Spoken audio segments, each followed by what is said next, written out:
اعوذ باللہ من الشیطان الرجیم۔ پناہ مانگتا ہوں میں اللہ کی شیطان مردود سے۔ بسم اللہ الرحمن الرحیم۔ شروع اللہ کے نام سے جو بڑا مہربان نہایت رحم والا ہے۔ دا باٹم لائن کے ناظرین کرام السلام علیکم۔ ناظرین، آج ہم اپنی ویڈیو حضرت بہلول دانا رحمۃ اللہ علیہ کے بارے میں پیش کر رہے ہیں۔ یہ اس سلسلے کی چوتھی قسط ہے۔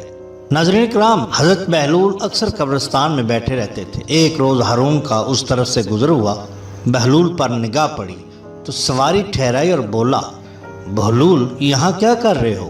کہنے لگے، میں ایسے لوگوں کی ملاقات کو آیا ہوں جو نہ لوگوں کی غیبت کرتے ہیں، نہ مجھ سے کوئی امید یا توقع رکھتے ہیں، اور نہ کسی کو تکلیف دیتے ہیں۔ بہلول نے وضاحت کی۔ ہارون نے گہرا سانس لیا۔ بہلول، کیا تم مجھے پل صراط سے گزرنے اور اس کی دنیا میں سوالوں جواب کی کچھ خبر دے سکتے ہو؟ ہاں، یقیناً دے سکتا ہوں، لیکن اس کے لیے تھوڑا اہتمام کرنا ہوگا۔ کیا علی جا اس کا انتظام کر دیں گے؟ بہلول نے کہا۔ ہارون نے جواب دیا، ہاں ہاں، تم بتاؤ، میں بھی حکم دے دیتا ہوں۔ بہلول نے بتایا، پھر علی جا اپنے ملازموں کو حکم دے کہ وہ یہاں آگ جلائیں، اس پر ایک بڑا توا رکھیں، اس توے کو گرم ہو کر سرخ ہو جانے دیں۔ ہارون نے فرمان شاہی جاری کیا، بہلول کی فرمائش کو پورا کیا جائے۔ ملازموں نے فوراً آگ جلائی، توا لایا گیا اور گرم ہونے کے لیے آگ پر رکھ دیا گیا۔ لوگوں کی نظریں اسی جانب تھیں اور حیرت سے سوچ رہے تھے کہ اس سے بہلول کا کیا مقصد ہے، یہاں تک کہ توا خوب گرم ہو گیا۔ بہلول نے کہا، علی جا، پہلے میں اس توے پر ننگے پاؤں کھڑا ہوں گا اور اپنا تعارف پیش کروں گا، یعنی میرا نام کیا ہے، میرا لباس کیا ہے اور میری خوراک کیا ہے۔ اس کے بعد اسی طرح آپ بھی توے پر کھڑے ہو کر اپنا تعارف کروائیے۔ ہارون کچھ پریشان ہوا، لیکن اس نے منظور کر لیا اور بہلول سے بولا، چلو تم پہل کرو۔ حضرت بہلول تیزی سے توے پر کھڑے ہو گئے اور جلدی سے بولے، بہلول، خرقہ، جو کی روٹی اور سرکہ۔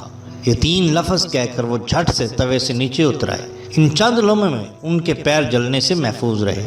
اب ہارون کی باری آئی۔ وہ توے پر چڑھا اور شاہی القاب کے ساتھ اپنا نام بتانا شروع کیا۔ ابھی اپنا نام مکمل نہ کر پایا تھا کہ اس کے پیر جلنے لگے۔ وہ گرتا پڑتا توے سے نیچے اترایا اور بولا، بہلول، تم نے مجھے کس عذاب میں ڈال دیا؟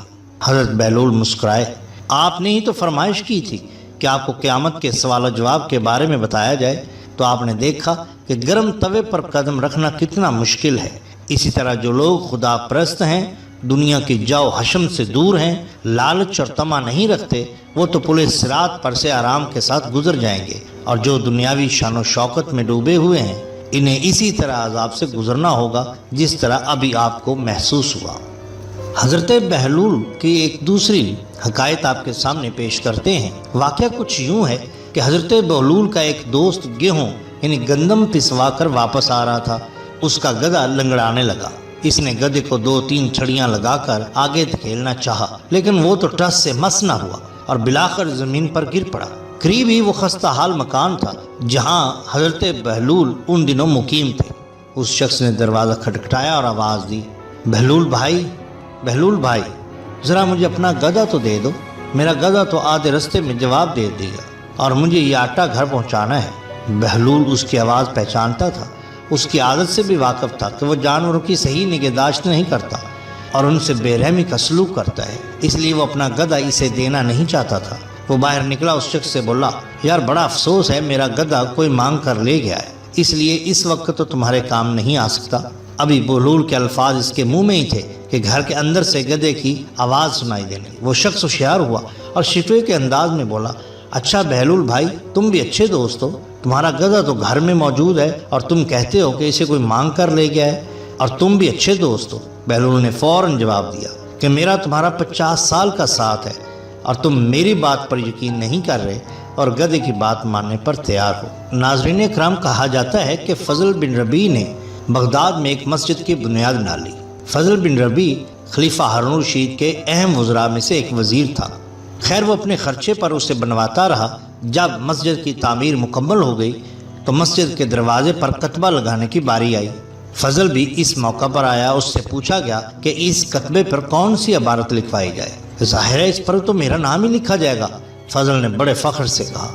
حضرت بہلول قریب ہی کھڑے تھے، وہیں سے پکارے، حضرت فضل بن ربیع، کیا آپ اس دیوانے کو یہ بتانے کی زحمت گوارا فرمائیں گے کہ آپ نے یہ مسجد کس کے لیے بنوائی ہے؟ فضل نے جواب دیا، یہ خدا کا گھر ہے، اسے میں نے اللہ کی خاطر بنایا ہے۔ حضرت بہلول مسکرائے، آپ کا فرمانا بجا ہے کہ یہ آپ نے اللہ کے لیے بنوائی، تو پھر اس پر اپنا نام کیوں لکھوا رہے ہو؟ فضل نے غصے سے اس کی طرف دیکھا، کیوں، میں اپنا نام کتبے پہ کیوں نہ لکھواؤں؟ آخر لوگوں کو بھی تو معلوم ہونا چاہیے کہ اس مسجد کا بنانے والا کون ہے۔ حضرت بہلول نے ہنس کر کہا، تو پھر میرا نام لکھوا دیجئے۔ لکھوا دیں کہ اس مسجد کا بانی بہلول ہے۔ اس نے بڑی ناگواری سے جواب دیا، کہنے لگا، عجیب دیوانے ہو تم، بھلا تمہارا نام لکھوانے کی کیا تک بنتی ہے؟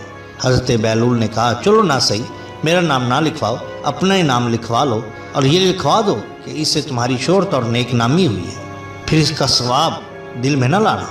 حضرت بہلول یہ کہتا ہوا آگے بڑھ گیا۔ فضل کا سر جھک گیا، وہ ندامت سے بولا، بلاؤ بہلول کو بلاؤ، اور جو کچھ وہ کہتا ہے کتبے پر وہی لکھ دو۔ لوگ حضرت بہلول کے پیچھے دوڑے اور اسے پوچھنے لگے، کتبے پر کیا لکھا جائے؟ تو وہ بولا، قرآن پاک کی آیت سے بہتر اور کچھ نہیں، اس کتبے پر اسی کو کندہ کیا جائے۔ فضل نے بھی اس کی تائید کی، اور تب مسجد کے کتبے پر آیت قرآنی لکھوا دی گئی۔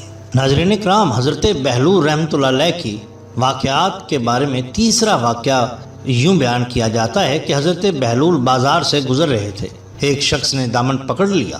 حضرت بہلول نے اس کی طرف دیکھا، کیا بات ہے بھائی، مجھے کیوں روکا؟ وہ پریشانی سے بولا، جناب شیخ بہلول، خدا کے لیے میری مدد کیجیے ورنہ میں بے موت مارا جاؤں گا۔ حضرت بہلول نے پوچھا، کیوں، خیریت تو ہے؟ کہنے لگا، بس خیریت ہی تو نہیں ہے، میری اس زبان نے آج مجھے مروا دیا، میں نے اپنی موت کا سامان خود اپنے ہاتھوں کیا ہے۔ حضرت بہلول نے استفسار کیا، بتاؤ تو صحیح ہوا کیا ہے؟ کہنے لگا، کیا بتاؤں جناب، اپنی حماقت کا حال اپنی زبان سے کس طرح کہوں؟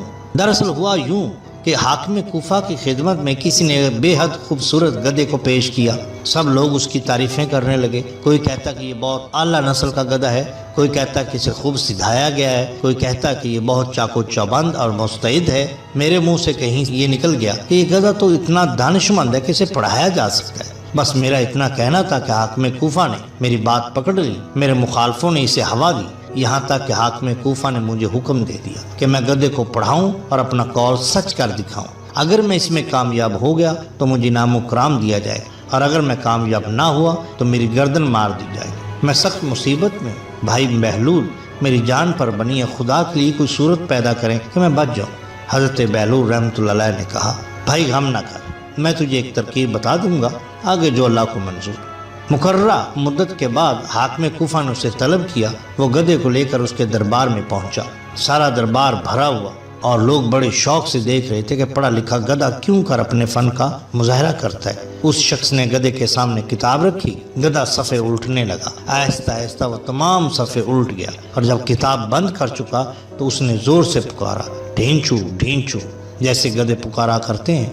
حاضرین اور حاکم حیران رہ گئے، انہوں نے تسلیم کر لیا کہ گدھا تمام کتاب پڑھ چکا ہے اور اپنی زبان میں اس کا اعلان بھی کر رہا ہے۔ حاکم نے اس شخص کو بھاری انعام و کرام دیا، وہ خوش واپس آیا اور بہلول کی خدمت میں پہنچا۔ جناب شیخ بہلول، یہ انعام و اکرام یہ سب آپ کا حق ہے، اگر آپ مجھے وہ ترکیب نہ بتاتے تو میں اپنی جان سے بھی جاتا۔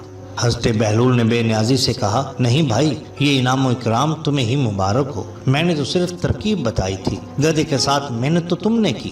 قریب ہی کھڑا ہوا ایک شخص بولا، بھائی وہ ترکیب ہے کیا جس نے گدھے کو ساری کتاب پڑھا دی؟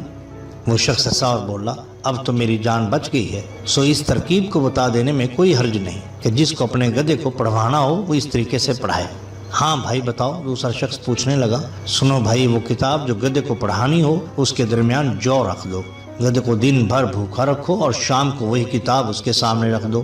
بھوکا گدھا کتاب کے صفحے الٹتا جائے گا اور جو کھاتا جائے گا۔ اس طرح 8-10 دن یہ عمل دہراؤ تو گدھا اس کا عادی ہو جائے گا۔ اس کی خوراک کتاب کے صفحوں کے درمیان میں۔ اب جس وقت بھی گدھے سے کتاب پڑھوانے کا مظاہرہ کروانا ہو تو اسے بھوکا رکھو اور کتاب کے درمیان جو بھی نہ رکھو۔ اب گدھا یہی سمجھے گا صفحے کے درمیان جو رکھے ہیں، وہ بھوک سے بےتاب ہو کر صفحے الٹتا جائے گا۔ آخری صفحے تک جب اسے جو نہیں ملیں گے تو وہ ڈھینچو ڈھینچو کر کے اعلان کر دے گا کہ اس نے ساری کتاب پڑھ لی۔ ناظرین کرام، اللہ تعالیٰ کے فضل و کرم سے اور بوسیلہ سرور کونین محمد الرسول اللہ صلی اللہ علیہ وآلہ وسلم، صحابہ کرام، تبع تابعین اور اولیاء عظام کے، میں نے اپنی مدد آپ کے تحت آنکھوں کے لیے فری ہسپتال کا قیام کیا ہے، جہاں پر غریب اور نادار لوگوں کا مفت علاج معالجہ کیا جائے گا۔ ناظرین کرام، یہ ایک بہت بڑا پروجیکٹ ہے جس میں میں اکیلا کچھ نہیں کر سکتا۔ امید ہے کہ آپ اس کار خیر میں میرا ساتھ دیں گے۔ ہمارا مقصد صرف ایک ہی ہے کہ چراغ روشن رہنے چاہیے۔ اگر آپ ہماری مدد کرنا چاہیں تو درج ذیل طریقہ اختیار کر کے آپ ہماری مدد کر سکتے ہیں۔ آپ کا بہت شکریہ۔ اللہ حافظ۔